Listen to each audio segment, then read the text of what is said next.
Assalamualaikum warahmatullahi wabarakatuh. Perkenalkan, nama saya Dahlia, NPM 201821500154 dari kelompok 1. Sebelumnya, terima kasih kepada Bapak Irwan Siagian MPD selaku dosen pengampu mata kuliah semantik. Di sini, saya akan menjelaskan materi tentang perbedaan tanda, lambang, dan acuan. Terlebih dahulu, saya akan menjelaskan pengertian tentang tanda. Mari dengarkan dan simak penjelasan saya pada video ini. Baik, yang pertama, pengertian tanda menurut Nurgiantoro. Menurut Nurgiantoro, tahun 2000 halaman 40. Tanda adalah sesuatu yang mewakili sesuatu yang lain, yang dapat berupa pengalaman, pikiran, perasaan, gagasan, dan lain-lain. Jadi, yang dapat menjadi tanda sebenarnya bukan hanya bahasa saja, melainkan berbagai hal yang melingkupi kehidupan ini. Walau harus diakui bahwa bahasa adalah sistem bahasa yang lengkap dan sempurna.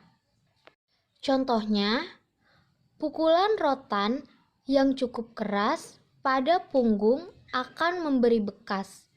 Bekas pukulan itu yang berwarna kemerahan yang menjadi tanda telah terjadi suatu pukulan dengan rotan pada tempat tersebut. Selanjutnya, menurut Sobur, tahun 2006, halaman 41-42,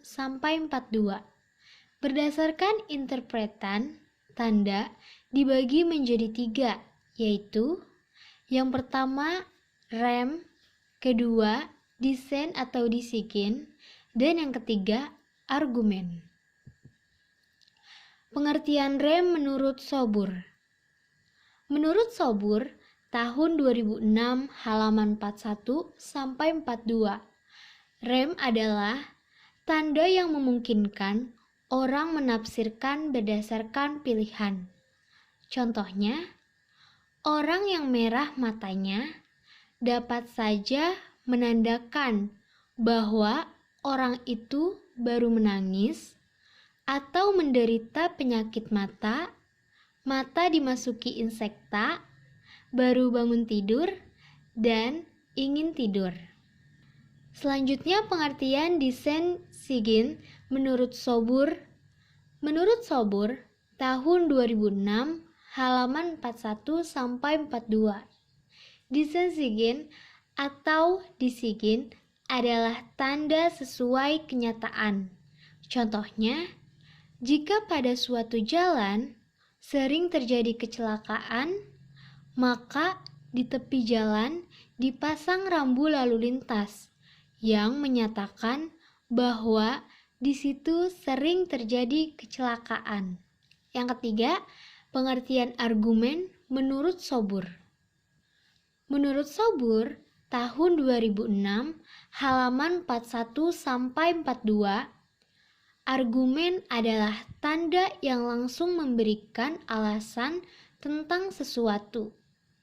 Contohnya, seseorang berkata gelap, orang itu berkata gelap sebab ia menilai ruang itu cocok untuk dikatakan gelap. Pengertian lambang menurut Haier. Menurut Haier, tahun 2013 halaman 37, mengemukakan lambang memiliki pengertian sebagai sesuatu seperti tanda, lukisan, perkataan yang menyatakan suatu hal yang mengandung suatu makna tertentu. Lambang sebenarnya juga adalah tanda. Hanya bedanya, lambang tidak memberi tanda secara langsung, melainkan melalui sesuatu hal yang lain. Contohnya, warna merah pada bendera Sang Merah Putih merupakan lambang keberanian dan warna putih merupakan lambang kesucian. Selanjutnya, gambar padi dan kapas pada burung Garuda Pancasila memenuhi keadilan sosial bagi seluruh rakyat Indonesia. Selanjutnya, pengertian acuan atau referen menurut Palmer dalam Mansur Pateda. Menurut Palmer dalam Mansur Pateda tahun 2001 halaman 125. Referen adalah sesuatu yang ditunjuk oleh lambang. Dengan demikian, makna referensial adalah makna yang merujuk langsung dengan referennya. Contohnya, jika ada seseorang yang mengatakan sungai, maka yang ditunjuk oleh lambang tersebut yaitu tanah yang berlubang lebar dan panjang, tempat air mengalir dari hulu ke danau atau laut. Kata sungai langsung dihubungkan dengan acuannya. Selanjutnya, contoh perbedaan tanda dan lambang. Tanda merupakan sesuatu yang digunakan untuk mewakili sesuatu kenyataan, sedangkan lambang merupakan sesuatu yang digunakan untuk mewakili sesuatu yang lebih abstrak. Karena lambang sebenarnya juga adalah tanda, tetapi bedanya lambang tidak memberi tanda secara langsung, melainkan melalui sesuatu hal yang lain. Contoh tanda dan lambang. Ada dua contoh tanda dan lambang. Yang pertama yaitu contoh tanda. Asap hitam membumbung tinggi di kejauhan adalah tanda adanya kebakaran. Atau rumput-rumput di halaman basah adalah tanda telah terjadinya hujan dan sebagainya. Yang kedua, contoh dari lambang. Kata yang berbunyi kuda digunakan untuk melambangkan sejenis binatang berkaki 4 yang biasanya dikendarai, dan warna merah dalam lampu lalu lintas untuk melambangkan tidak boleh berjalan terus. Jadi, dapat disimpulkan bahwa lambang itu bersifat konvensional, sedangkan tanda bersifat alamiah. Menurut Charles Firth dalam Danesi tahun 2004 halaman 37, membedakan antara tanda dan acuannya ke dalam 3 jenis hubungan, yaitu ikon, indeks, dan simbol.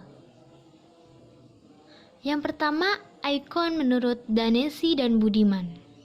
Menurut Danesi, tahun 2004 halaman 38-39, ikon adalah tanda yang mewakili sumber acuan melalui sebuah bentuk replikasi, simulasi, imitasi, atau persamaan. Sedangkan menurut Budiman, tahun 2004 halaman 29, ikon adalah tanda yang mengandung kemiripan rupa sebagaimana yang dikenali oleh pemakainya.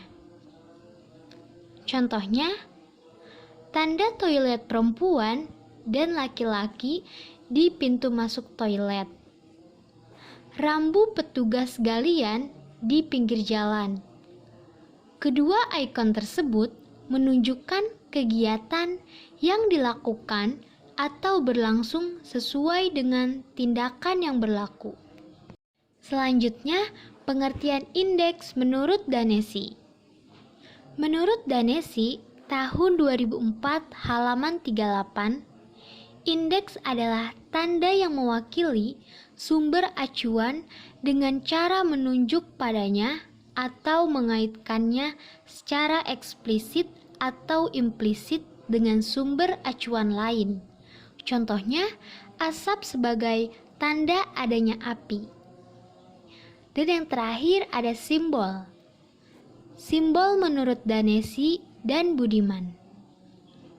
Menurut Danesi, tahun 2004, halaman 38 sampai 44, simbol adalah tanda yang mewakili objeknya melalui kesepakatan dan persetujuan dalam konteks spesifik. Sedangkan menurut Budiman, tahun 2004, halaman 32, simbol adalah jenis tanda yang bersifat arbitrer dan konvensional. Contohnya, bunga mawar yang dilambangkan sebagai simbol cinta. Kesimpulannya, tanda yaitu sesuatu yang mewakili sesuatu yang lain. Yang dapat membedakan tanda dengan lambang, sebenarnya lambang adalah tanda. Namun bedanya, lambang tidak memberi tanda secara langsung, melainkan melalui sesuatu yang lain. Lambang adalah tanda yang menunjukkan hubungan alamiah antara penanda dengan petandanya. Hubungan di antaranya bersifat arbitrer.